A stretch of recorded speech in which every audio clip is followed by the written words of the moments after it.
Voltando a falar agora sobre um outro termo vinculado ao estudo dos conceitos básicos, vamos falar de firmware.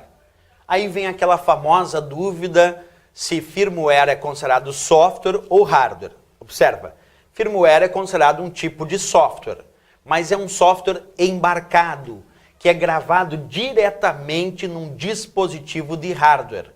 Por exemplo, aqui eu tenho um microchip e dentro desse microchip foi instalado um programa de computador para controlar, por exemplo, o funcionamento de uma calculadora. Imagina isso. Eu tenho um microchip, dentro desse microchip foi gravado um programa de computador para controlar o funcionamento de uma simples calculadora.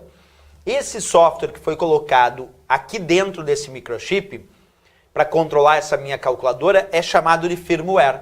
Por quê? Porque firmware é um software embarcado que é colocado e gravado diretamente num determinado dispositivo de hardware, normalmente pelo fabricante daquele dispositivo, como eu te mostrei agora. Então a teoria de firmware é um tipo de software embarcado, instruções operacionais programadas diretamente no hardware. Como por exemplo aquela ideia, eu tenho um microchip, coloquei dentro desse microchip um software com instruções operacionais para controlar aquela calculadora.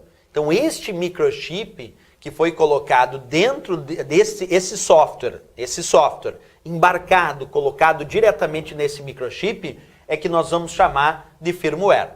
Então tem que cuidar muito porque às vezes as provas tentam dizer que firmware é um hardware e na verdade firmware é um software embarcado em um dispositivo de hardware, com instruções operacionais programadas diretamente nesse dispositivo de hardware, como a gente viu naquela própria imagem, certo? Sem dúvida nenhuma, então, tranquilo aí a ideia do firmware.